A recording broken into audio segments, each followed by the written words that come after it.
let's talk about whose job it is to sell comics. Ooh, okay. That guy over there. You, slacker, pick that fucking comic up. There we go. Thanks a lot. Good afternoon, everybody.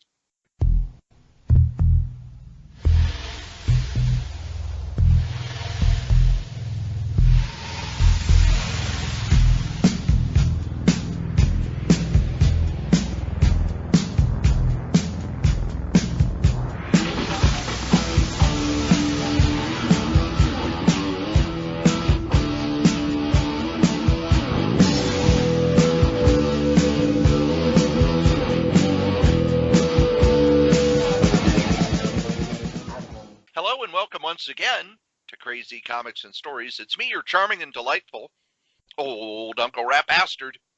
And at the other end of the series of tubes and wires that we call the internet is Joe, Crazy Writer. How you doing today, Joe? Hang on a second. Nope. Nope. Nope. Okay. Nope. And nope. Okay, never mind. I didn't win any Powerball in the last couple of weeks, so I guess I'm here. Oh, okay. I thought I'd be able to just say, goodbye, I'm out of here. No podcast for me. Stop the clock. Oh, okay, hang on. I gotta get the battery out. Are you saying that if you hit the lottery, you're quitting? I would be out of here so fast, it would look like one of those Looney Tunes. Twink! Right through the walls. I thought that you would basically pour a bunch of money into this podcast so that it would be beloved as the national treasure that it is. A Nicolas Cage movie? Ooh. No. I might contemplate opening up another comic book shop, hiring you, Big Mike, Little Mike, Gruber, pay you a decent salary with full benefits, and allowing you to have a podcast studio in the shop. But it doesn't mean I'm going to hang around for it. I figure I'll go south in the winter, north in the summer, and or better yet, I will be your remote podcast man as I go, hey, guess what I just bought at this comic store? Here. Travel the U.S. and the world looking for comics. I got a dream, but nope. Sadly, I didn't win the Powerball, so I'm all yours. What do you want to talk about this week? Well, first off, it makes me think that every time you buy a Powerball ticket, I need to line up a co-host. Well, it's you may have to, because not only are we still running the co-host with Cory while I go get my hip taken care of in Hip Watch 2, Electric Boogaloo. And Cory, tell the fine folks what they have to do if they want to co-host this here podcast while I am recuperating on my recliner. Well, believe it or not, I actually have a pre-record that I could drop in right here. As Joe preps for Hip Watch 2, Electric Boogaloo, I am looking for co-hosts through the month of December. Now, the other thing that we did last year that I really enjoyed, because December can be a very busy month, is we recorded most of our fill-in episodes in October and November. So, if you would like to be a co-host on Crazy Comics and Stories in the month of December, you can! Believe it or not, kids, I am letting other people co-host. If you have a topic, go ahead and let me know. If you have experience with other podcasts, go ahead and let me know. But you can be a co-host. How, you may ask? And you darn well should. You can email me at solitairerosenetwork@gmail.com, subject co-host. If you don't have an idea for a episode topic, that's okay. Joe usually doesn't have an idea anyway. I have tons of ideas, and if I know a little about you and what you like to collect, we can do a focused episode like I did with Dangerous Dan Moore when we talked about his favorite character, Thanos, or when I co-hosted with Adam Vermillion and we talked about his favorite character, Daredevil. So go ahead and email me. I'm looking for co-hosts, and I'd like you to be one of them. Very cool. Yeah. Professional up in this organization. Well, and also there is another one coming up that you may want to, and it's just in a couple of weeks, line up a co-host, see if they want to talk with you. Well, why is that? on the Slack. end of September. No, this isn't actually slacking. At the end of September, from the 26th to the 29th, in our sweet spot window where we normally record the podcast, my dad has talked me into going on a retreat. So I will be somewhere in the state. Yeah, and it's where you check your cell phone and your computers and you just go out and whatever. It's probably religious orientated, knowing him, but I really don't know if I really want to go. But I figure, he's done so much for me. He's getting up there in age. This may be the last thing I get to do with him before he, passes away or just gets to the point where he just can't do anything. We had a cookout a couple weeks ago, and he's like, "Oh, let me go get some wood." And he takes about 3 swings of the axe, and he's like, "Oh, I'm winded." And I'm like, "Well, yeah. I mean, come on, It's like his doctor told him, "John, you're 81 and you're acting like you're 51." So you just, body doesn't do things that you can you did years ago. So you got to figure. I figure I'd give you warning, and that way you can either fill in or get a host. I'm sure Reginald's been. Did you get emails from that guy?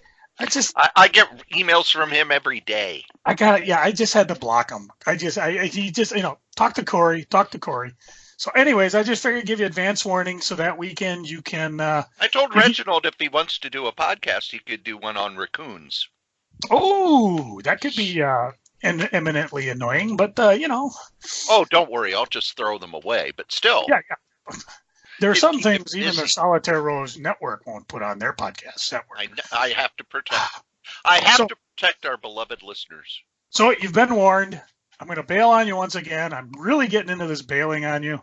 I figure you're the Alan Alda of the show, where he appeared on every episode of MASH, and then other people didn't. So it's all good. And it's named after you. I know, that's the best part. But, you are the national treasure. I suppose. I don't even have any news, really. Usually... I've been reading the fire-breathing Twitter machine. Oh, what's going on in that? Somebody out on the Twitter machine started a conversation, and a whole bunch of comic creators joined in. Oh, fun. What was it? Oddly, when I tell you what they were talking about, it was only comic creators. Mm-hmm. No publishers, no. It was a younger creator talking about how much work he's having to put into getting the word out about his comic, and he works for Marvel. And he said, "Is it a named creator? What books he working on?" I don't have the name. Oh, it'd be interesting to know the book, because all I heard was it was his first comic. Because okay. I read back in the thread, and the thread goes on for page after page after page after page after page. And, a lot of it is creators that I follow, talking to creators I don't follow, and branching off, and you know how, no, you don't know. You don't have a fire-breathing Twitter machine, do you? I do, but I couldn't even tell you what it is. I'd have to go figure out. Well, what it is, he's a new creator, kind of his first book at Marvel, and he said, Marvel's been nice to him, but they're not doing much publicity other than the stuff in the Marvel Preview magazine. And he was asking, is it my job to get the word out, to set up podcast interviews, to do publicity, et cetera, et cetera? And a lot of comic creators, older ones, younger ones with big names, ones who, don't have a big name, ones who work for smaller publishers, etc. They all chimed in with much different experiences. And especially, you have Peter David, who he started in the publicity department. Fabian Nicieza started in Marvel's publicity department. They had a much different take on things than, say, Colleen Duran, who has spent most of her time working on her creator-owned stuff. So summarize a few. The older creators talked about how it's the company's job to get the publicity out And if somebody asks you for an interview, you can give an interview. If a convention reaches out to you, especially at DC, some of the people who are on what they call on staff, who have exclusive contracts, say most of the convention and podcast appearances and things like that go through either their agent or DC. Mike Carlin's a guy, he has an agent, and his agent sets up all of his interviews and things like that. And the people who worked, I would say, in comics in the last 10, 15 years were all, nope, it's your job. You got to hustle. You got to get out there. You got to get the word out. You email podcasters. You email conventions. You send out press releases. You push it on your social media, et cetera, et cetera. And there were especially a lot of people who started on the internet, with DeviantArt and things like that, talked about how you just got to keep building up your social media presence so that when you do put something out, you've already got an army of people who are ready to buy. But you dropped a couple names. Do you remember what, like Peter David, Colleen Doran, do you remember what they said? Colleen Doran talked about doing it all herself. Peter David talked about how it's the company's job to push the book if they own it. Talked about this in the past, especially when I had the comic shop.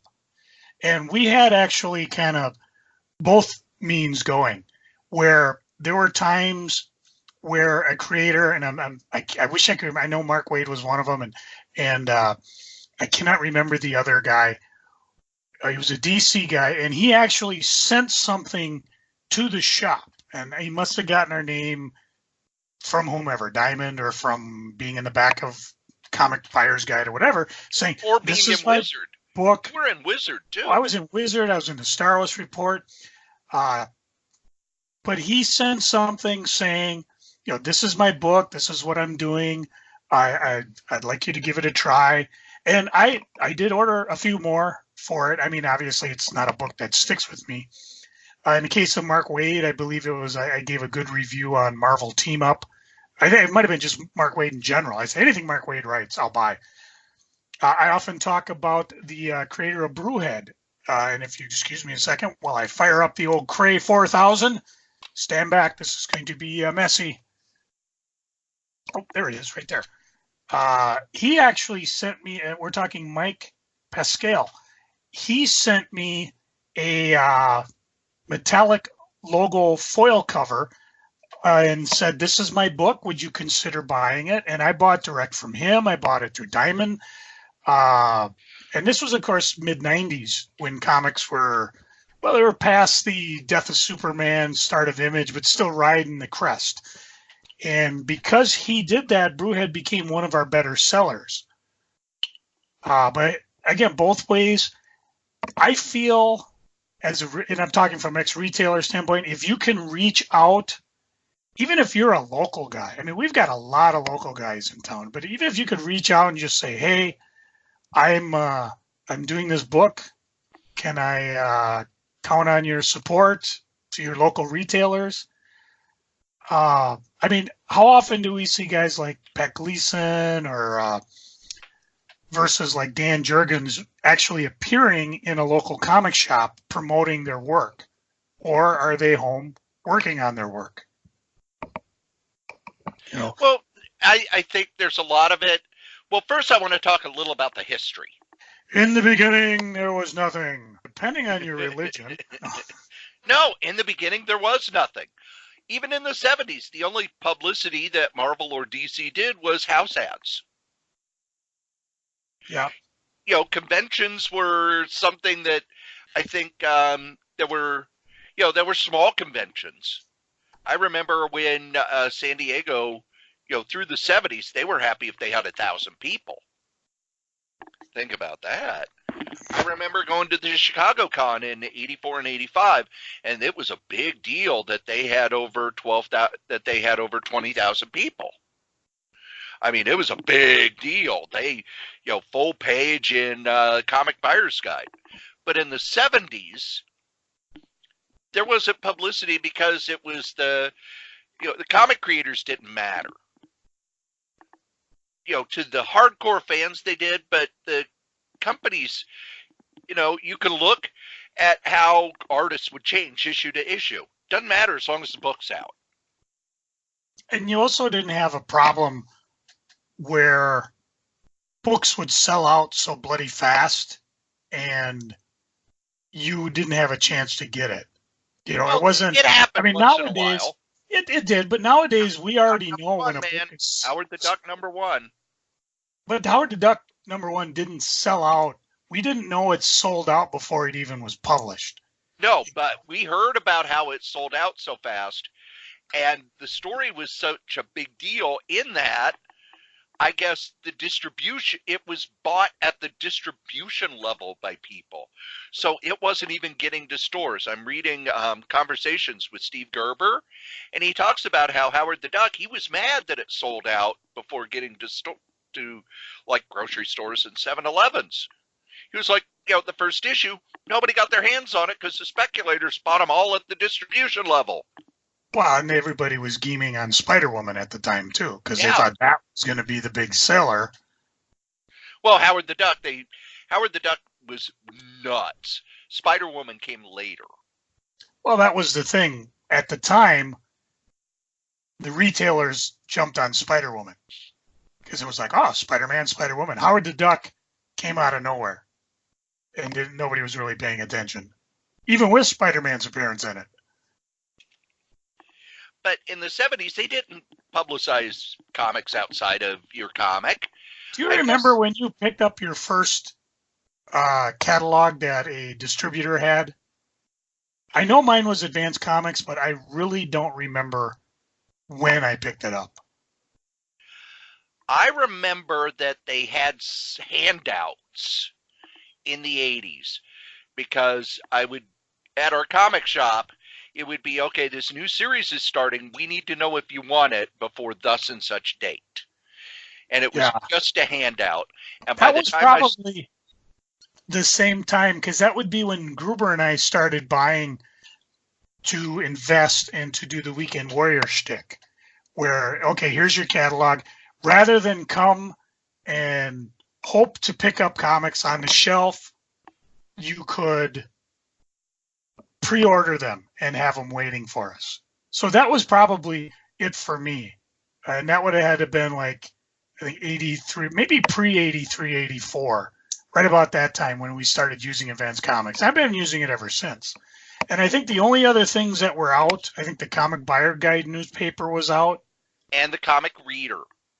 Yes, By the time I started at comic shops, the Comics Reader had pretty much faded. But through the 70s, the Comics Reader was thought of as the TV guide of comics because it would get the list of here's what's coming out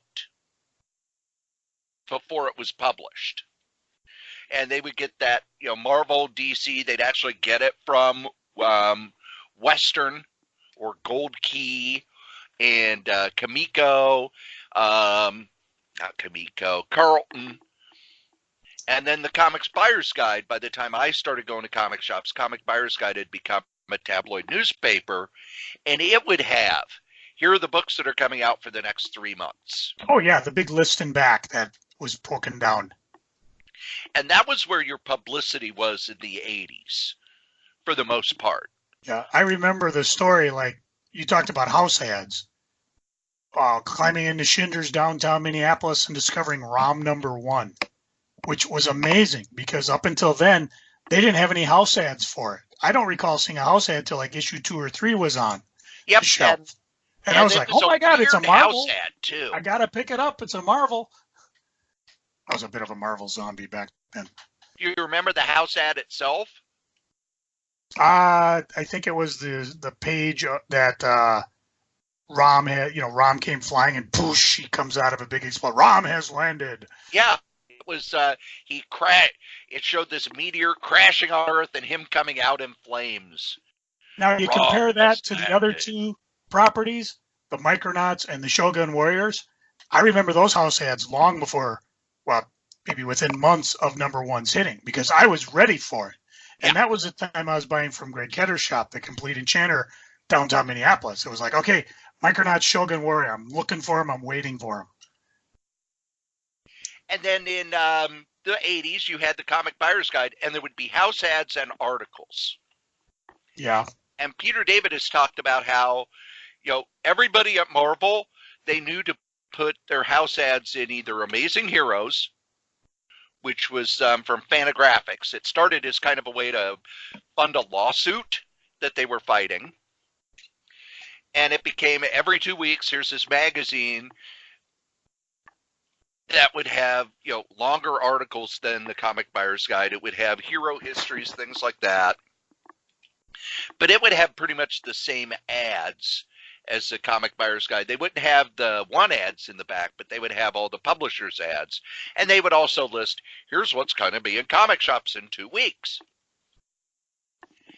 And any interviews you got were in a magazine called Comics Interview, run by Dave Kraft, or the Comics Journal. And the Comics Journal, by the 80s, was getting further and further away from interviewing mainstream comic creators. They just remember underground and indie folk. The other big thing that came out in 83.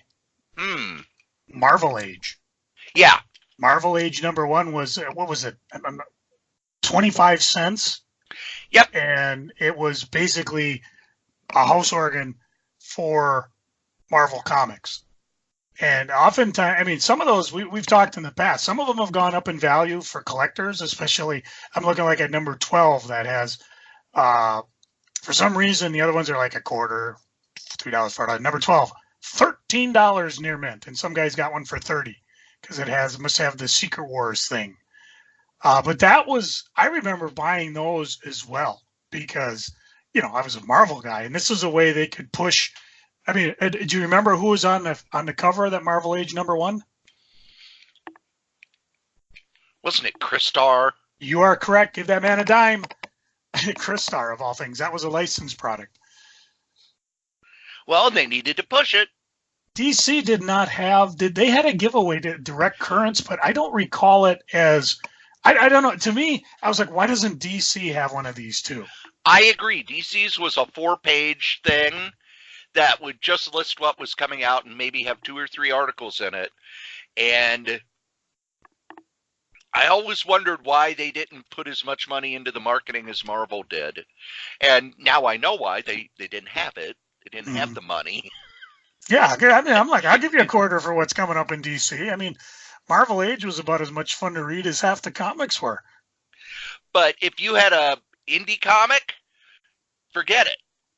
But then 1984, something happened that changed everything. Does Joe know what was the first independent comic that put out a press release?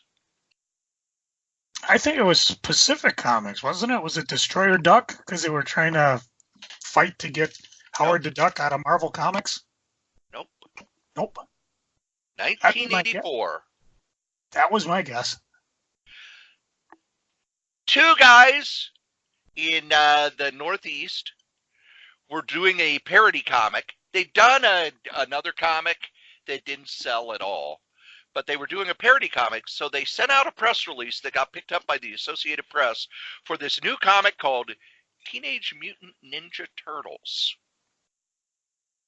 Now, no one had ever sent out a press release to the Associated Press or UPI or any of those wire services because they thought, well, no, they're not going to get picked up. Who cares? And Marvel and DC at the time didn't know how to do it.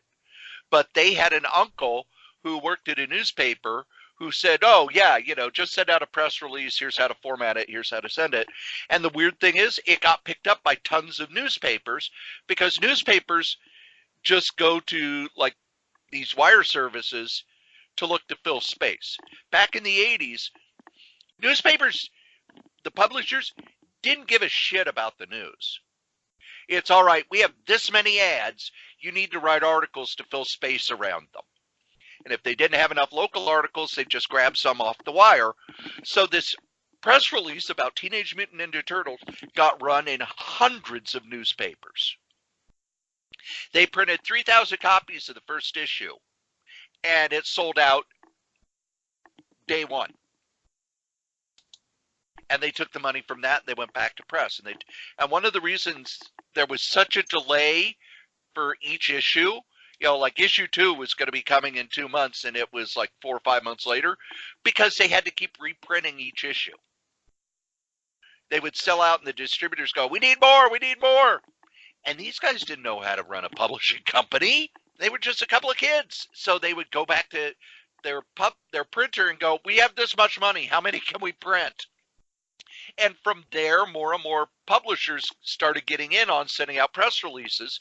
The biggest one, you may have even known this, because it was DC made a big deal about this initiative, that they were going to send out press releases and publicity kits. They had people from Warner helping them for 3 series coming out. This was in 1985. Joe, do you know what those 3 series were? In 85? Yeah. Oh, I don't know. Dark Knight, Watchmen, and Crisis. Close. Dark Knight, Crisis, and Ambush Bug. Ambush Bug. I was working at the college paper at Western Illinois University, and they got the publicity kit. They said, hey, you know comics. Want to write something up about these? And I went, oh, wow, yeah, Dark Knight, I'm really interested in that. Watchmen, oh, yeah. Ambush Bug, I'm interested in Ambush Bug, but Ambush Bug? Mm-hmm. Really?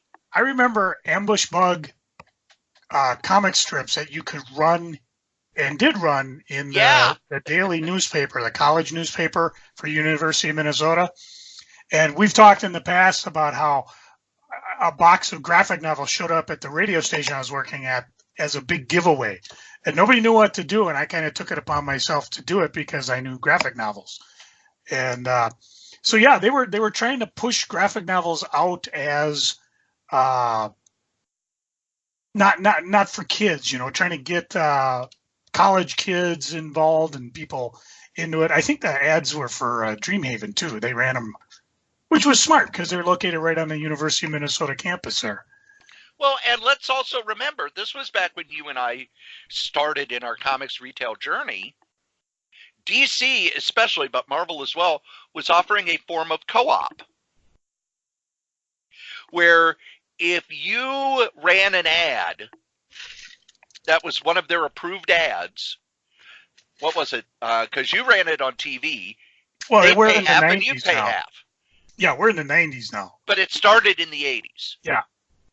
Because I just looked up, the other thing that started in the 90s was Wizard Magazine. Yeah. July 1991. And I don't recall if I picked it up or not.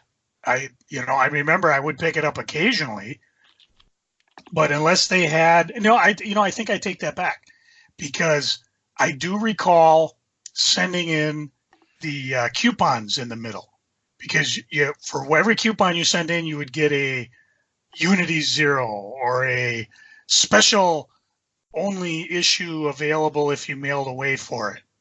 So oftentimes, if it was something hot, you'd buy multiple magazines to send in multiple coupons. And of course, by the time I opened my store in November 92, that was just SOP. I would get the Wizards in, pull out 5, and mail them in. So then I would actually, and often the weird thing that I thought was funny was that I had people that would, hey, are you going to mail that in and get one? I go, yeah, why don't you just buy Wizard and do it? Nah, I'll just buy it from you, which made like 0 sense to me, because it's cheaper just to buy the magazine, mail it in. Well, maybe not, because you had to buy the magazine, you had to buy the comic, under the guise of shipping and handling. Whatever. I would just get them in. And then, of course, Wizard had ways of stoking the market, because if I ordered 25 or more, I could get an exclusive gold edition or the Ace edition or gold good.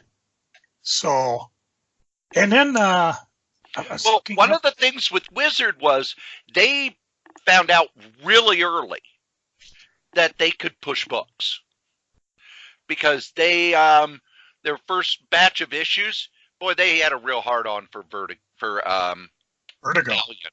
Valiant, yeah. They had a real hard on for came Valiant. later, and yeah.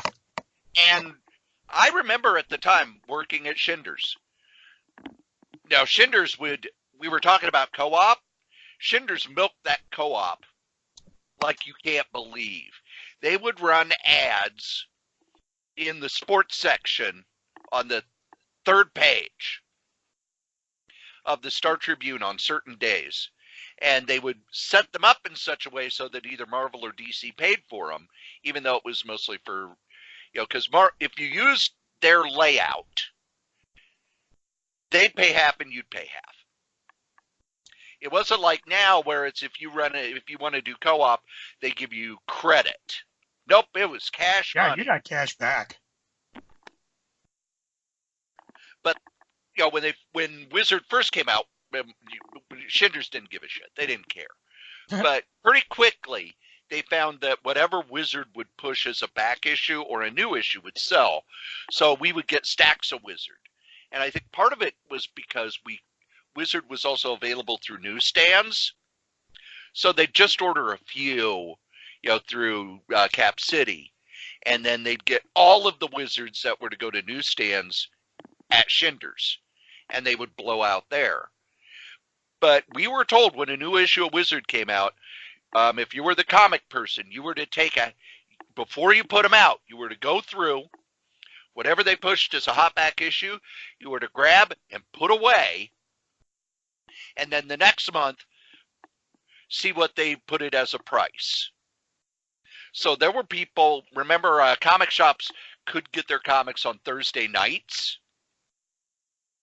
We had people who would buy Wizard at College of Comic Book Knowledge.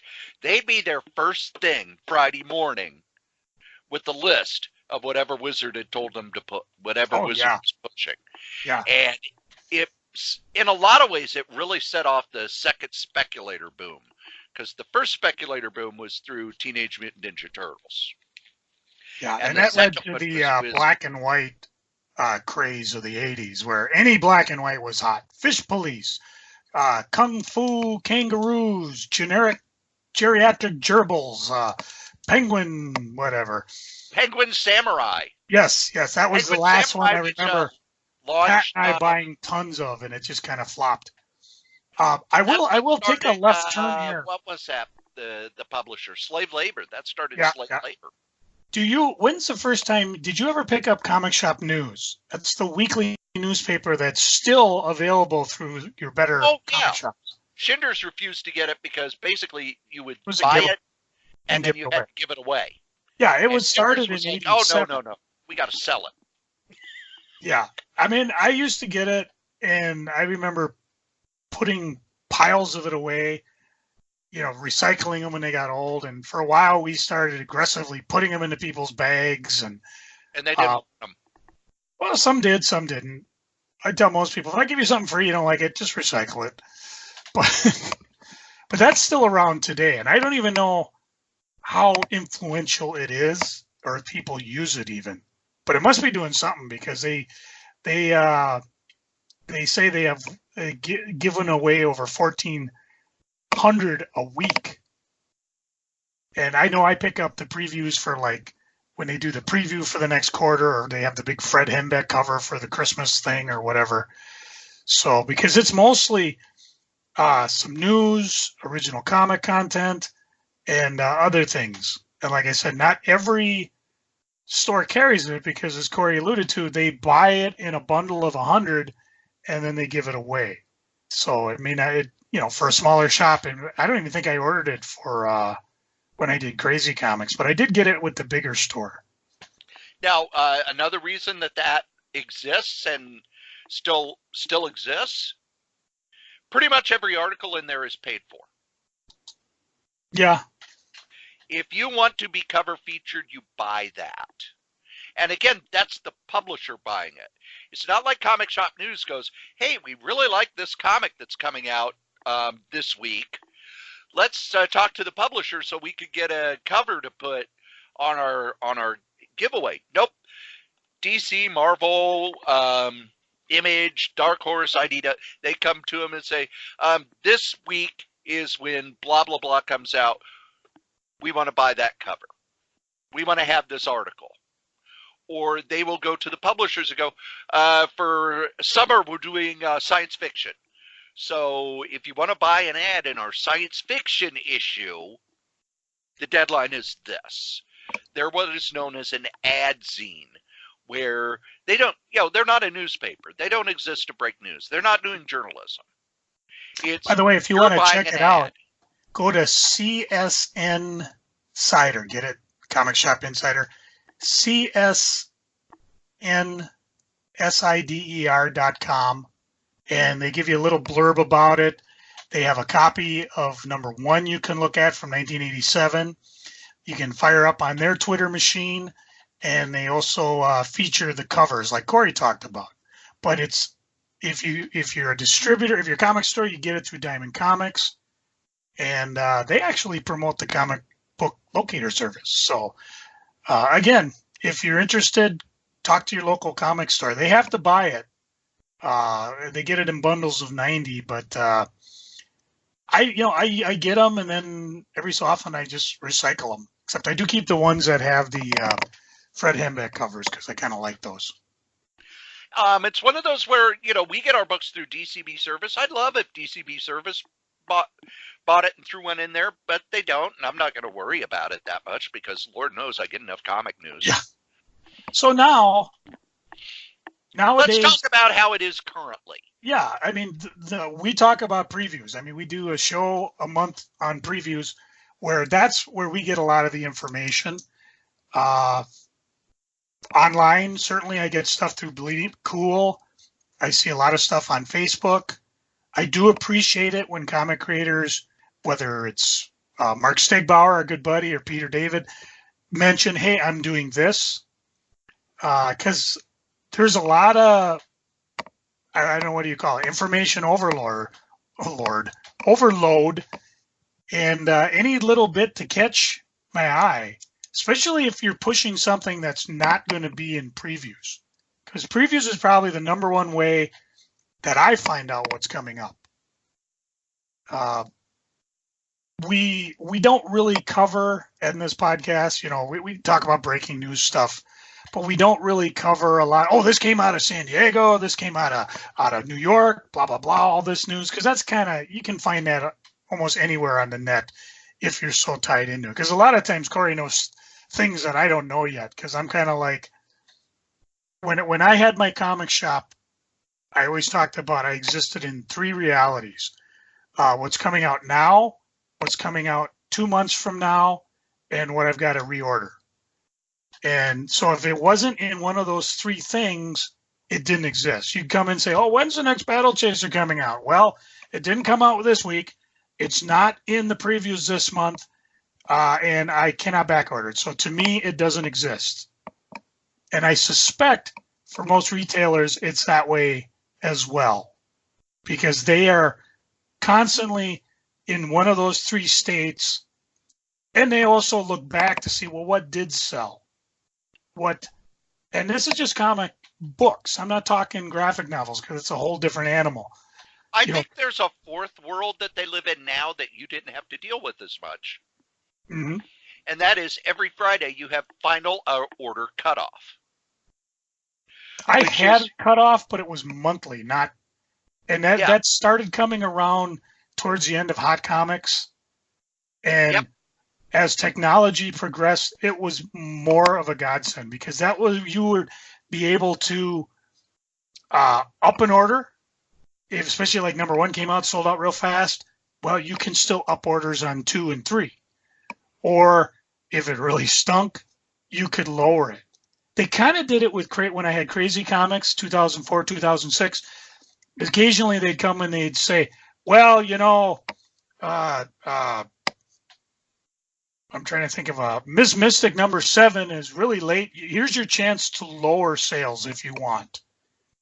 And by doing that way they weren't returnable because that's just more expense for Diamond. But yeah, the final cutoff date really, after I sold Crazy or shut down Crazy Comics, that is probably a godsend for a lot of comic shops, especially like I said, if you know something's hot, or if there's a second print coming or 3rd print or whatever. Although that's not necessarily a pancreas for sale. Pancreas? Yeah, I think you mean panacea. No, pancreas. I'll go with what I said. Pancakes? Pancakes. Are we going back to original pancake company? Sure. Sure. Okay, guys, hold still. We'll start this podcast up in a little bit. Oh God, those were good waffles. Yeah, I got the strawberry waffles this time with real whipped cream. I waited for that apple thing for 20 minutes. It was worth it. But anyways, we're back to the podcast, folks. What were we talking about? Oh, blueberry season. Yeah. No, that wasn't. Final order cutoff. Yeah.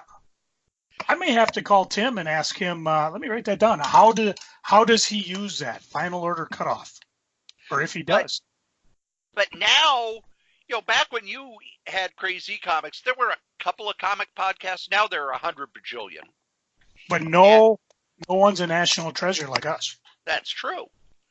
But there are a lot of comic creators who I talk to who I have to make the rounds. I have a new book coming out, and they have a list of 10 to 20 podcasts that they do when they're going to be on, when they got a new comic coming out, or they may even do more if they have a Kickstarter. Mm-hmm. But more and more smaller creators have to do their own publicity, and I think one of the things for that is, especially at Marvel and DC, once you're owned by a big corporation, and I will talk as the person here who works for a major corporation and has worked for major corporations. The number one thing that they look at in your department is, do you make money? When I worked at American Express, I worked in one section where we found basically if somebody moved their money from one mutual fund to another, they got a much lower, the person who sold it got a much lower commission because that money was already with the company. But they didn't have a way to track it. This was in the 90s, so they didn't have a way to track it. They would just, oh, look, this person sold, $50,000 worth of shares of this. And it was the job, my first job there, to track, was this a new sale where they would get their full commission, or just moving money where they would get a partial commission? And our first year, we saved literally millions of dollars. So when I was in that department, we got raises. 4 times a year, we got to leave the office for a day and go do something fun. They rented a boat and we were on the Mississippi River. There was another time where the departments that made money, they hired Huey Lewis and the News to perform at a park, and we all got this high-end catered barbecue dinner. And I wanted to work in HR. So I put in and got moved over to HR. HR does not generate money.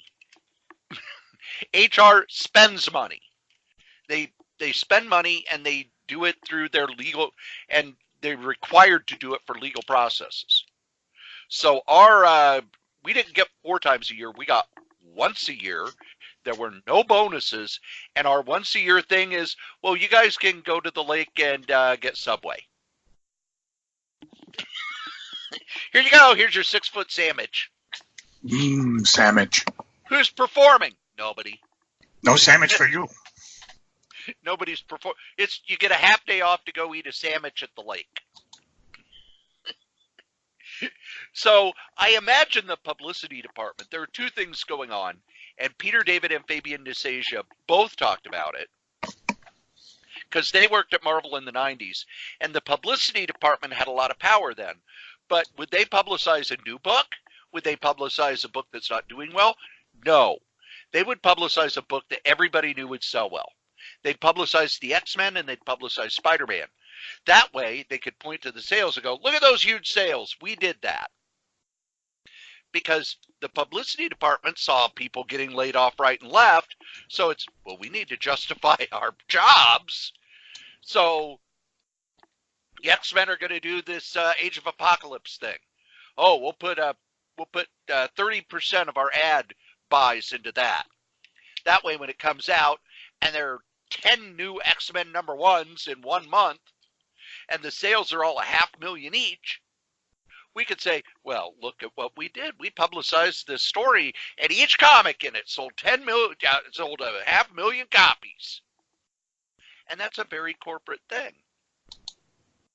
But now, Marvel and DC are part of bigger entities. And those bigger entities, there will be times when they do ads outside of the comics. But in comics, they send out a press release. They might buy an ad or two on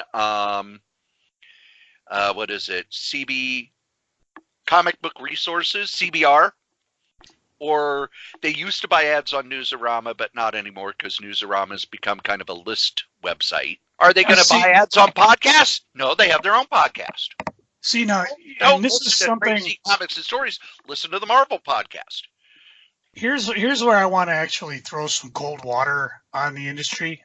And I wish I was part of this conversation that you were talking about, but like I said, I got enough problems on online. I don't need to join the Twitter. I don't think it matters because we're a dying industry. Comic books are dying in the format we have now in terms of old farts like you and me, Cory, going to comic shops week after week, buying comics. We're going extinct. And a lot of this is borne out to the fact by, and Cory, you already know the answer. What's the #1 selling graphic novel? Dog Boy. No, Yep. Dog Man. And it's not even in comic shops. Why are there, Ms. Marvel is a young Muslim teen? Why, the Legion of Superheroes is coming out with younger kids and different races and creeds and colors and sexes. We're not the target market for a lot of this stuff. I mean, I've been watching the Legion of Superhero boards. People are going ballistic. Oh my God, they changed the sex. Oh my God, they changed the color. Oh my God, they changed that he's a brick and not a snake. And all I can think of is, you guys are just old farts. It's not for you anymore. I want my if you want to come along, they're not going to say no. But you've had your run with the Legion. They need to make it relevant. Sales are anemic. They suck. The only reason we have Marvel Comics and DC Comics is because they are part of a much, much larger corporation. And as long as that larger corporation can suck the marrow out of Marvel Comics and DC Comics and make movies and toys and video games, and even video games aren't doing that great. Just ask GameStop. There's another reason for that. You want to know why GameStop's not doing well? Nobody plays video games. Wrong. Why should I go to a store and buy a physical disc when I have my Xbox? Oh, you want to buy this game? Yeah, here it is. It's $44.95. Bing, bought it. Date came out. I don't need the disc. It's stored there forever in the cloud for the rest of my life. Now, you and I know that that's not 100% accurate, that they could at any time say, oh, no, you're going to have to buy it again. But people are buying hey, guess what? We just had a sunspot and the cloud doesn't exist anymore. But people are buying their games digitally now. It's not that video games are doing poorly. They're doing great. But the sales of the physical discs are dying out because teenagers and younger adults don't want the physical media cluttering up their house.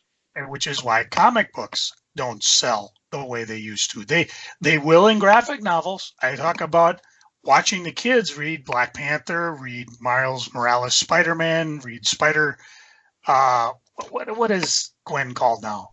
Ghost Spider. Ghost Spider. They love Ghost Spider. They love the young Captain Marvel. They love Ms. Marvel. I watch them. They read these graphic novels. They're not reading the comics, guys.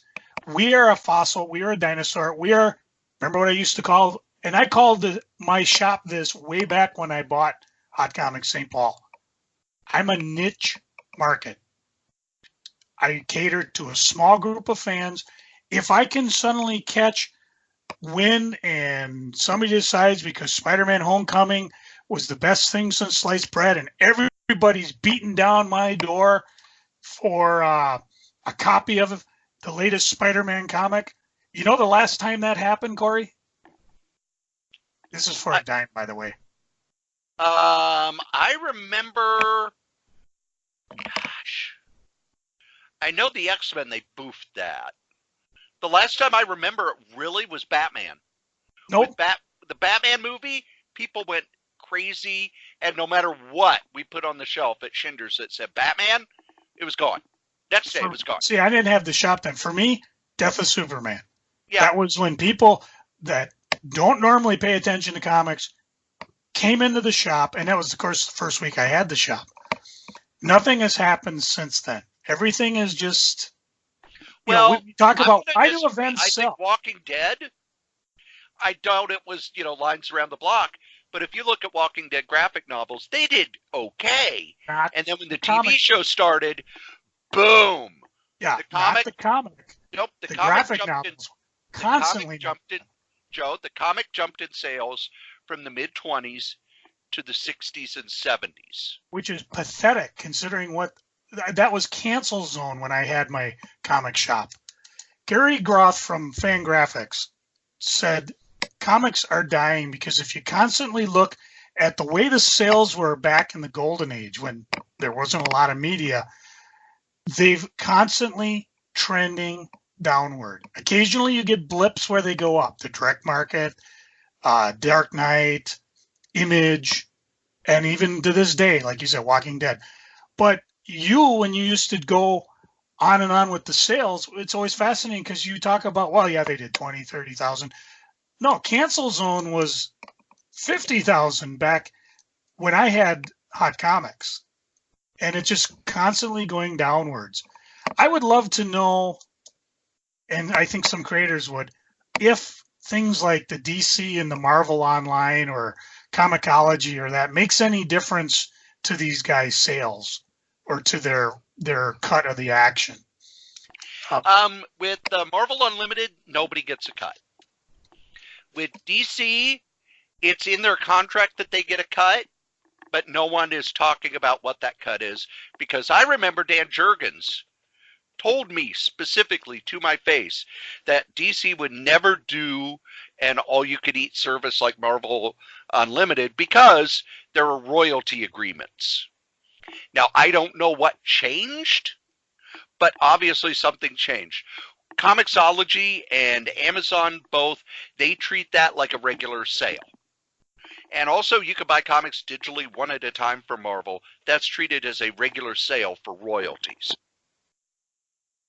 But here's the thing that Gary Groth and people like that keep missing. Yes, individual sales of individual monthly comics are about where they were a decade ago. They even, I would say, up to 15 years ago. They go up sometimes, they go down sometimes. But for the most part, they're around the same. However, both Marvel and DC, according to C.B. Cebulski at Marvel, Marvel's making record profits. So how is that? Forcing their way into other markets. You can't say that it's their licensing, because that's all handled by the corporate overlord. And we've talked about that in the past. All these different markets are cooking up. There's a reason why Star Wars and Marvel action is at IDW and not at Marvel. There's a reason why Disney proper Mouse, Donald Duck, Uncle Scrooge are somewhere else and not being published by Marvel. Marvel does one thing good, superheroes. There's no reason to do anything else. Now let's get back to the central question. Whose job is it to sell comics? When a publisher says we're publishing this book, whose job is it to get the word out, to get fans to know about it, to do publicity? In a perfect world, it should be the comic book company. But again, they are a pimple on the butt of a huge media organization. So for Marvel, DC, they aren't going to spend a lot of money on it other than whipping up us dwindling fanboys. So I don't see them doing it. Comic shop? I don't know. I constantly am amazed by the fact that when I had comic shops, I oftentimes would rip up a Diamond Comics previews just to get the ad out of it to put on the wall so someone could come by and see it. I spent $50 getting that gigantic, what was that, 12 by 12 foot Wonderwall grease board. So every month or week I could write on, here's things that are coming out, just to try to catch the eye of people that didn't buy the previews every month.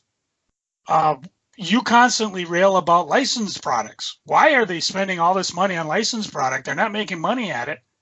But those are the type of things, and I've talked about it too. I can't get my kids interested. They love Buffy the Vampire Slayer. My wife loves X-Files. They don't care about the comics. So, yeah, the comic shop's got to be nimble, fast, and I don't think you can even count on co-op or any type of success or monies from up high, other than here's your previews catalog.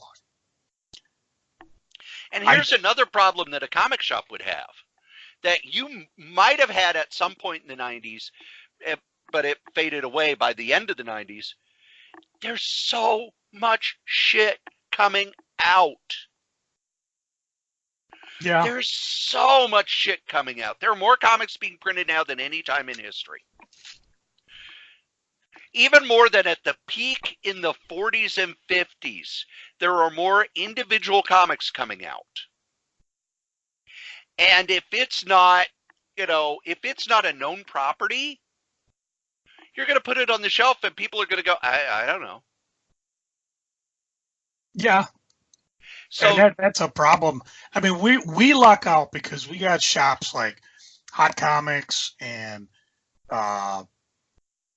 Comic College and The Source who have huge lines, and they pretty much can order anything, and most of them pretty much order everything. When I had Hot Comics, I was convinced I could sell at one copy of almost anything.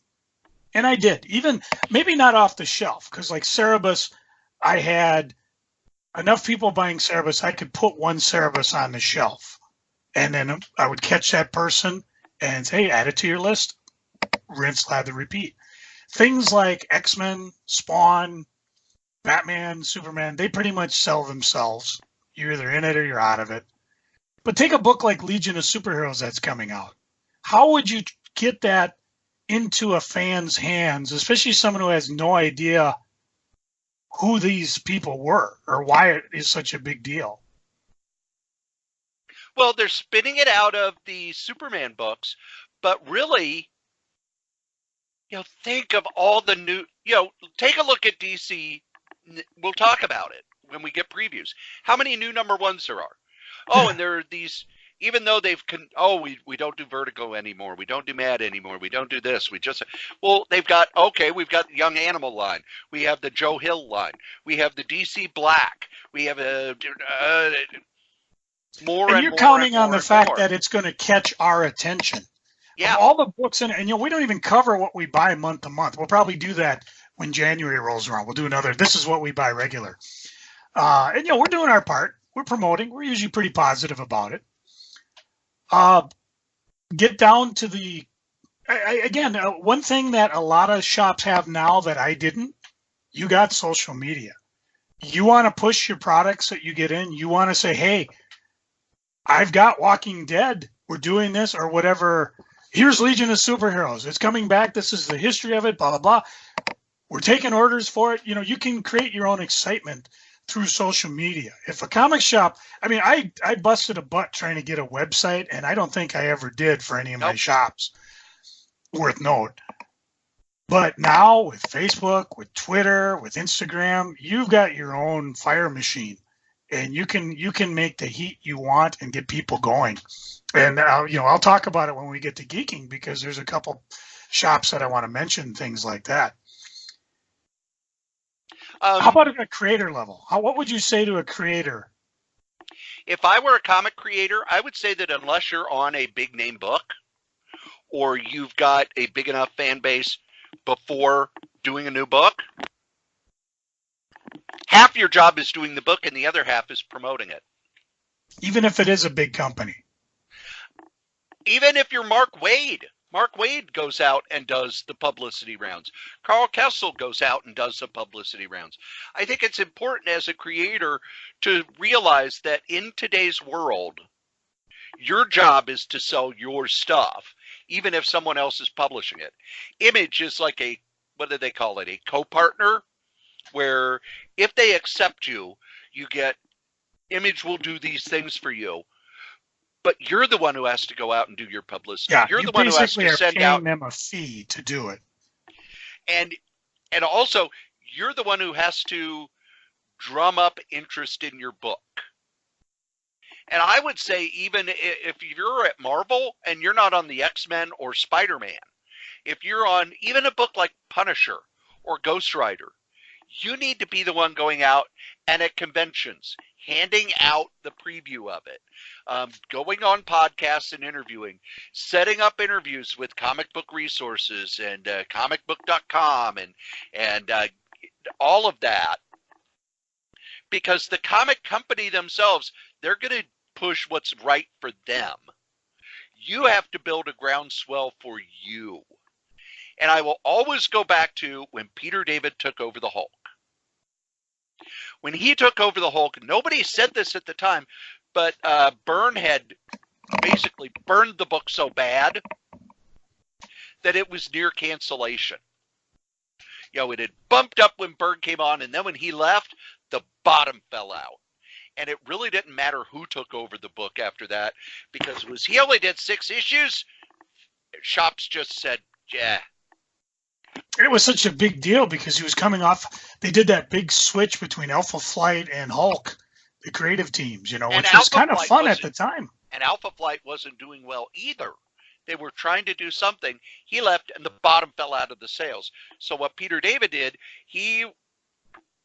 because he was in the publicity department, he sent a press release to the Comic Buyer's Guide who said, if you read the first issue and write a letter to Marvel about it, I will write you back and give you a photocopy of an upcoming cover. And he said that started the sales going up.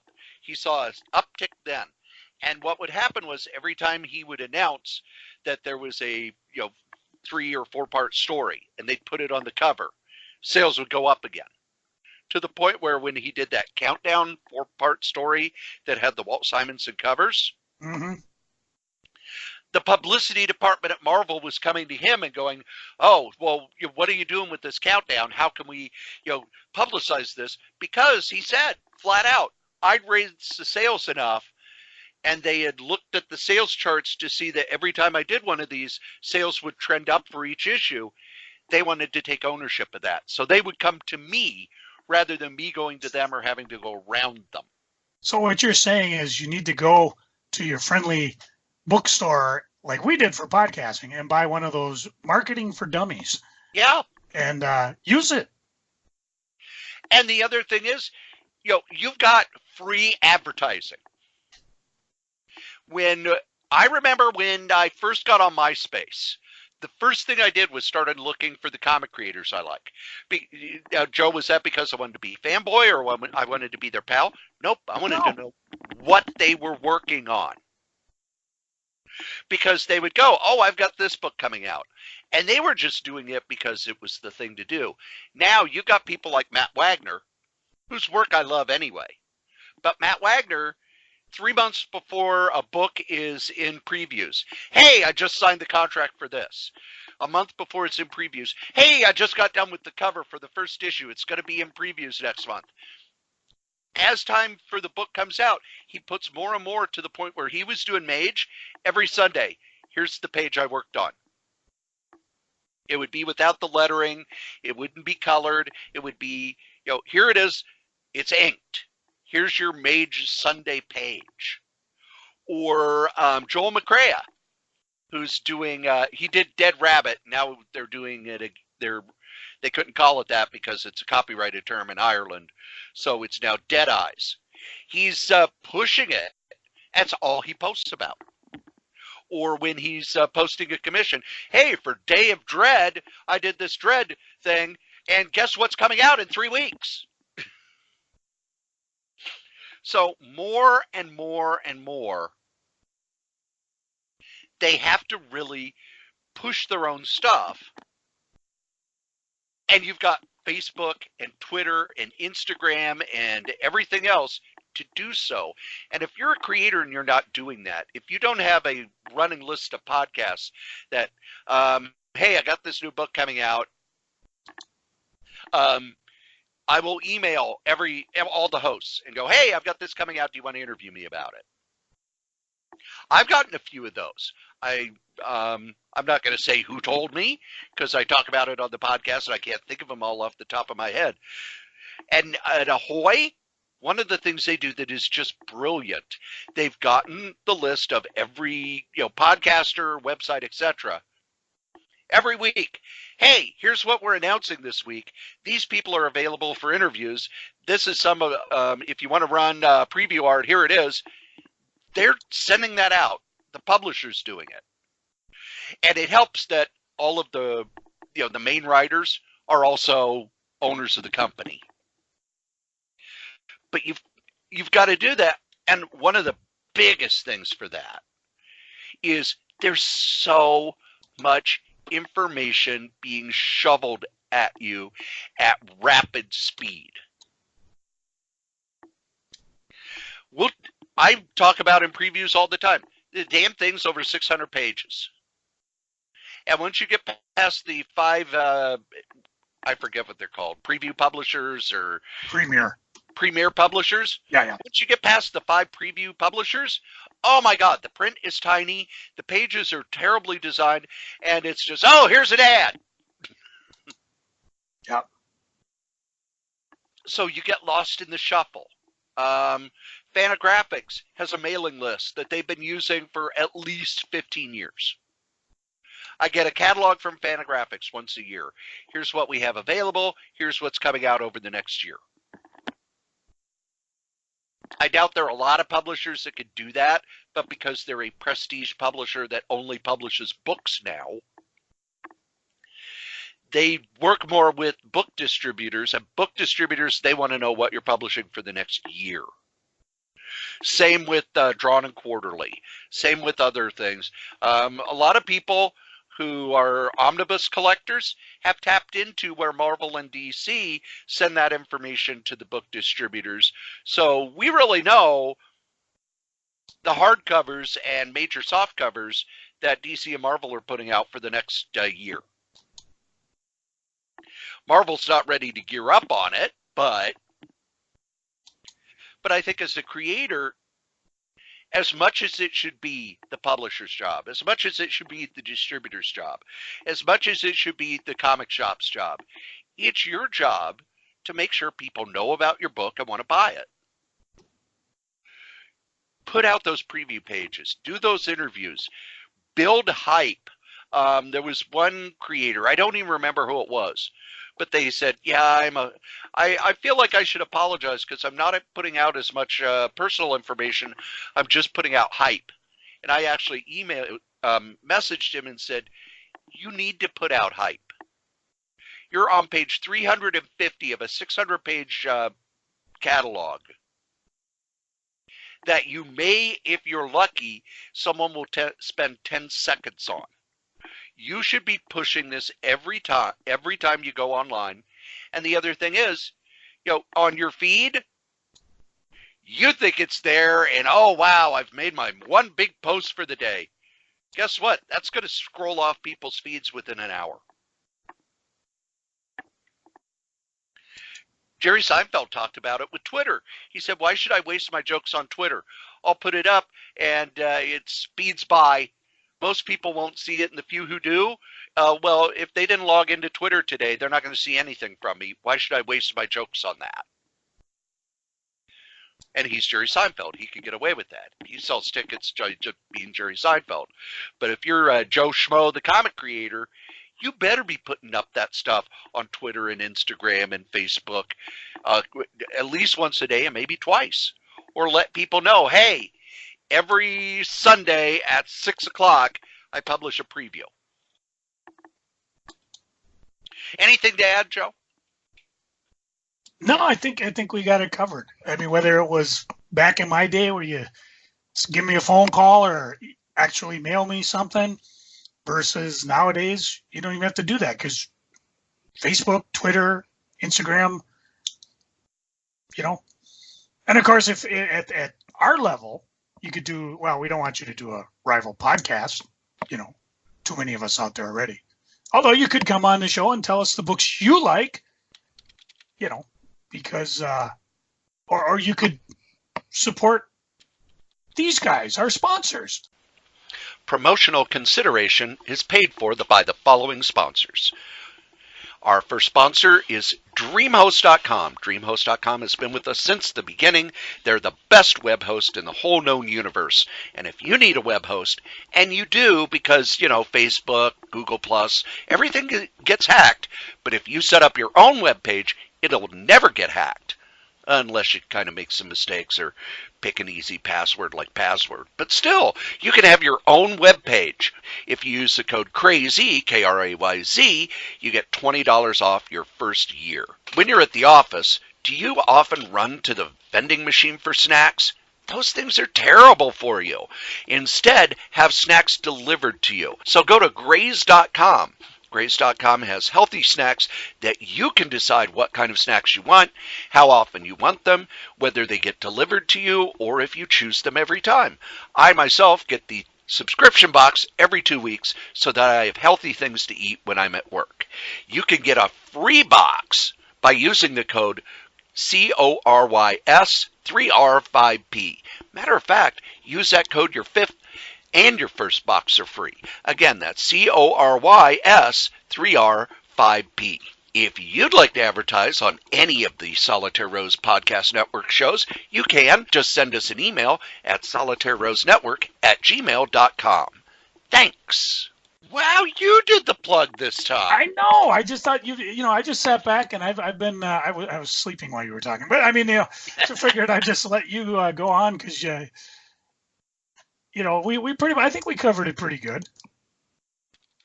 Well, you know what else? I cover a lot of other things on these other podcasts. The Solitaire Rose Radio Network has all sorts of podcasts for you. There's, of course, Crazy Comics and Stories, where myself and Crazy Joe Ryder get together once a week to talk comics. We review comics, we talk about upcoming comics, we talk about comics history. Anything that has to do with comics, we're going to talk about. We also have Series in Review, where we review series and kind of give a DVD commentary of past comics that we've enjoyed. There is also Solitaire Rose Radio. Solitaire Rose Radio is my solo show where I discuss upcoming comics, past comics, comics history, and interview comics creators. These are all at crazycomics.solitairerose.com. There's also the podcast I'm proudest of. That's Novelcast, where I take the novels that I have written and turn them into audiobooks. That's at novels.solitairerose.com. Over at Bad Advice, myself, Dan Moore, and Wolfie B. Bad take your questions and give you bad advice. It's at badadvice.solitairerose.com.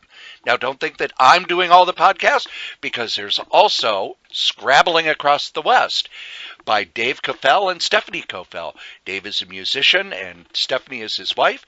They travel the country performing music and playing Scrabble over at scrabbling.solitairerose.com.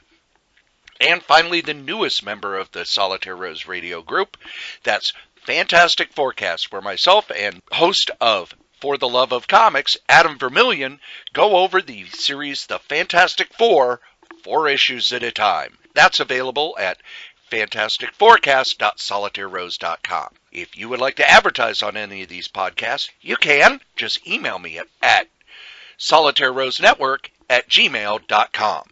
Thanks. Yeah, you're not big for sleep, are you? Sleep is for the weak. Weak. And now we get to Joe's favorite part of the show. No, not where he takes plastic forks and turns them into sculptures. It's what's going on the eBays, Joe. You know, what's funny is we were talking about our topic, and I have me here a stack of a magazine. Corey, do you remember Comics Retailer? Yes, I do. Comics Retailer was a magazine from, why can't I think of it? They did KP.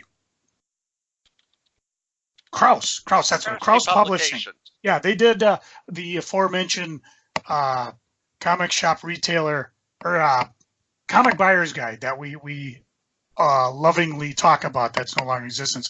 Well, they actually did a magazine free to comic retailers, $5 for everybody else. And it's Comic Retailers, Business Management for Comics and Gaming Industry. And I have a whole stack of them that I'll be putting on the eBay. So if you're interested, let me know, because it's a fascinating look at what was going on. Like this one here, I've got February 1996. Let's see, Gunsmith Cats was coming out, and that was from AD Vision. So they're talking the movie. Let's see, anime, they were talking that. Retailer support profiles. They had professional help columns of Muffins and Marvels, suggested for mature readers by Bruce G. Casa. That must have been a column or something. But all this stuff and stuff, it's kind of fun looking through it, looking at the different ads, what was going on at the time. Sometimes you get a creator interview, such as Dave Sim. The gentleman we love to talk about, Brian Hibbs, had his copy of Tilting at Windmills going on. So if you're interested, go check out the eBays, because they're going to be up there pretty soon. If not by the time this here podcast drops. Well, that's probably what I'll be doing while I'm sitting at work. In the meantime, I did put everything at, I put a lot of cool stuff at 20% off, and some of it sold. A couple books sold, two from Aspen. I don't know, Corey, have you ever read Trish Out of Water or Executive Assistant Iris? I have not read any of the Aspen books, other than when they first started coming out, it was, ooh, this art is pretty, and I don't know what the hell's going on. What they had did in 2013, they had a bunch of books out for $1. So you could give it a shot for $1. I think it was 10 for 10. And Trish Out of Water was, what would you do if your life was turned upside down before it ever really started? And Trish Powell is about to find out, as everything she thought she knew about being a teenager, friends, parents, her body, is all a lie. And then the other one, Executive Assistant Iris, is she's a secretary, bodyguard, and assassin rolled into one. And the ones I had on the eBays were the source variant covers, because apparently if you bought like 100 of these things, you put them out for $1 a piece, you could get your variant cover on it. And they're not a lot of them on the eBays, and I know the source is sold out of them. So I had them up for 20% off, and not anymore. I did have a signed copy of Halloween Eve, which was a one-shot from Brandon Montclair and Amy Reeder doing the art. And Amy, who had been a visitor to the Fall Comic Con, or maybe it was Spring Con, I forget which one. But she autographed it, and I had it 20% off. Somebody snapped it up right away. Good for you. I sold a Justice League of America number 143 from 1977. The classic Wonder Woman versus Superman fight, and this one was in pretty good shape. Last time, Corey, we were talking about copyrights, with about how Dave Sim got served with a couple copyrights notices because he kept putting Wolveroach on the cover. Well, the magazine I just sold, 4-Color Magazine, Volume 1, Number 3 from 1987, talked about that from the Marvel standpoint. Also had a couple articles about Steve Ditko in it, which was cool. Sold a Batman number 1. No, the new 52 version, not that cool original. Now, how much did that go for? Because I was shocked when I found out how much the Batman number 1 from the new 52 sells for. I sold it for $39.99. That's just nuts. I sold them as high as 100. So, and when Gruber got his, he was going to buck it off, and I said, dude, you better go check the price on it is. Granted, the one I had, I got from Midtown Comics, and I think Scott Snyder had signed them all. But yeah, it's slowly eking down because it's always a race to the bottom. And I had it up for $50. I had it 20% off, and that's what it went for. So, and again, we've talked about it. They're not necessarily rare. They just were hot demand. But I think when they did that 5-year forward thing, it kind of cut the legs off from it. So you might be able to pick one up cheaper. I did sell my last Marvel Visionaries Hulk by Peter David, Volume 2. We were talking about his run earlier. Now I can get the omnibus whenever that comes out 20 years from now. I had some photographs of Buffy the Vampire Slayer from the official fan club magazine. Ended up selling one of those. I don't remember. I think I'm towards the end. The last thing I sold before we get into last week's episode of what I sold, Captain America, What Price Glory. It's a 2003 series by Bruce Jones and Steve Rude. Did not sell for a lot, only about $6.50. And I do free shipping now. So if you want free shipping, you want 20% off, or you know the deal. If you see something you really like, just send me a quick note that you listen to this here podcast, and I'll see if I can either cut you a deal, or maybe I'll reach out and I'll grab this. What is this? It's a internal correspondence, another one of those magazines that Cap City put out. Remember, Diamond did Diamond Dialogue. Maybe I'll just toss one of those in for free so you can kind of look back. And this one dates 1994 as well. See what's going on. Who knows? You don't know what I'm going to do. I'm crazy, and that's where you'll find me on the eBay. Come get some. And now we get to my favorite part of the show. No, not where I guzzle Diet Dr. Pepper while watching YouTube videos for hours on end. Hey, I was going to do that after the podcast. That's what I did last night. Ooh. No, it's Freaking and Geeking. Joe, what are you freaking on? I got to notice that Chrome won't support Flash at the beginning of the year. Boy, they're just picking on that speedster. I'm telling you. Oh, God. It really sucks because, I mean, I love using Chrome. But I guess, whatever, you're going to make me use Explorer. That's fine, be that way. I don't care. I don't think a lot of places use Flash, but I go to oneMoreLevel.com, which is all Flash games that people have put up for whatever. And I like playing some of those, so I'm kind of bummed out. What I'm really bummed out about this weekend, I believe, is it Crypticon was this weekend? I believe so. I almost went. Oh. Joe, I almost went. I've never gone. Why would you have gone? Because Cheryl Lee is there, who played Laura Palmer on Twin Peaks. Yeah. And she's one of the few celebrities I would actually want to meet. And then I saw how much it was to both get in and just get an autograph. Not a picture, just an autograph. Yeah. $150. Yeah. I would only pay $150 if Cheryl Lee hung out at my house for a weekend. So you had Crypticon going on. And there are two other Comic Cons going on. Really weird. One was going on Saturday. One's going on even as we do this here podcast. And it kills me because I probably wouldn't have gone to Crypticon, but I love going to the little comic shows, not only to see what's going on, but knowing a lot of the major guys are at Crypticon, I'd probably get some good deals. The fact that tour going on, obviously different people putting them on. And but the problem is I got nothing. I had some big expenses. One of them was a rear tire. My PayPal account's at zero. That's one of the reasons I went 20% off on stuff, just trying to move some older stock. The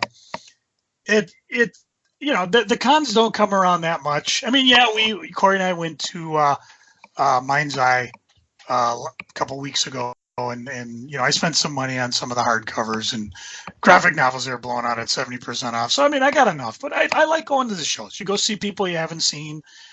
If I could ever get to the point where I knew I had weekends free all the time, I might even go to some of these shows. But it was kind of a bummer knowing that they were going on and I couldn't.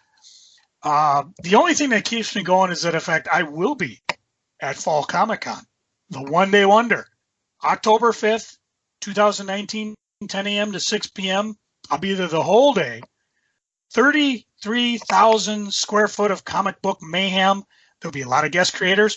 Go right now, well, after the podcast was over, www.mcbacomiccons.com, because advanced tickets are on sale right now.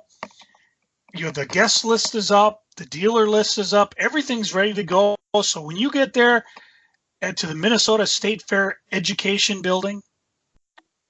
Because you need to get educated. Yeah, You damn didn't right, call Skippy. it the education building. You called it I the wanted education. to see if you wanted to get in there because, it's right there on the fairgrounds. It's all ready to rock. So I will be there. I'll probably be up front with my old partner, Pat. Last year, we just sat for about 2-3 hours getting people in the door. And then after that, I have my camera. We'll wander around. If you see me, stop and say hi. If you bring pie, well, I might get it to Cory. I am that type of guy. It's not like Cory ever found a pie with a piece missing out of it. Never happens. Never happens. If you do have something for the charity booth for next spring con and you want a tax write-off for this year, let me know. If you're going to bring a couple items, that's cool. If you're going to bring a ton of stuff, let me know, and I'll make sure I have the appropriate car for you. So you can just, some guy wanted to donate eight boxes of comics. That was really cool. I'll get those processed and get them ready for spring con. So, but I will be at Fall Comic Con. Hopefully I'll have some money to play with. Who knows? So that's pretty much me for freaking. Cory, what you freaking on? Joe, I am watching Star Trek: The Animated Series. It's up on Amazon. It was on Amazon. It was on Netflix. I actually have it on DVD somewhere. Yeah, I have it on DVD too, but I haven't watched it since I was a kid. Ask me why it's in freaking. Well, because Filmation did the animation. Oh my God, the animation is the worst I've ever seen. Well, you mean you don't mind the whole thing where the only thing that moves is Kirk's eye? Or the fact that they reuse the same animation over and over and over. And there's only like 5 or 6 pieces of music that they use over. The winged aliens coming at them and that horrible screeching sound they make? Yeah. In the first 16 episodes, they used that exact footage 3 separate times. The above shot where it looks like Uhura is laying in her chair, that is used at least twice an episode. I will say, when they did the rotoscope stuff of the Enterprise, I could tell you where it's from. Because there's the one scene where the camera kind of comes up and the Enterprise tilts over and it goes up toward the top of the saucer section. It's like, oh wow, they're rotoscoping from the original pilot. And there are some other things that are rotoscoped, but oh my God, it's god-awful animation. Yeah. And other than the main characters, the voice acting is worse than Resident Evil games. Well, you know who did 90% of it? I know that James Doohan did a lot. He did most of it, except for the women. And that was done by Majel Barrett. Yeah, she did a lot of the women. And there was one character that was done by Shatner, because you could tell it was Shatner kind of putting his voice back like this. Yeah, I mean, it's, and the sad thing is that some of the stories aren't bad. I mean, it was the first time we seen Robert April, who became canon as the first, I think he was the first captain of the Enterprise that we know. Yes, although I don't know if first captain, and then the next captain was Pike, and then so they did keep that. I didn't know with Discovery if they decided to back that. It didn't even sound like he was out on mission. It just sounds like he was the guy who helped overdo it. There's the one episode with Spock where he goes back in time that was always considered canon. They had a couple episodes which was cool when, for some reason, all the men got incapacitated and the women stepped up to save the day. But no, I agree with you. I am forgiving in a lot of things, and boy, that anything Filmation is kind of the drizzling shits. Oh, and I got Return to Planet of the Apes, which as a kid just boggled my brain. I absolutely loved it because I'm a big Planet of the Apes guy, and of course it ends on a cliffhanger, and they never came back to it. And again, if you want to get a Joe Prize and go back to earlier episodes when I was expounding on I had a Planet of the Apes book. Is it in my pile of books? Or did I bring it downstairs? Oh, here it is, right here. Planet of the Apes. Tales from the Forbidden Zone, where they actually, it's a bunch of books, and they actually refer to stuff in that time era. And it's just a wonderful book. Let's see. Blah, blah, blah. Who published it? Titan Books. Well, Titan does some. So, yeah, if you're a Planet of the Apes guy, you want to pick this up. 2017, Planet of the Apes, Tales from the Forbidden Zone. A lot of fun to read. And I'm mildly amazed it was actually where I thought it would be. But, yeah, no, it's Filmation. I almost Filmation, wish. F is freaking. I almost wish that they would have just done them as radio plays, because you had one written by David Gerrold's, one written by Larry Niven, who brings his Kzinti. The Kzinti are now part of the Star Trek universe. Yeah, I remember reading that in the, I forget the name of the book. It was after the Borg attack, and they're trying to reform keep the Federation going, and then all the foes of the Federation, with the exception of Klingon, formed a party, an alliance to go against them. And I forget what the name of the book series was. But that the Typhon Pact.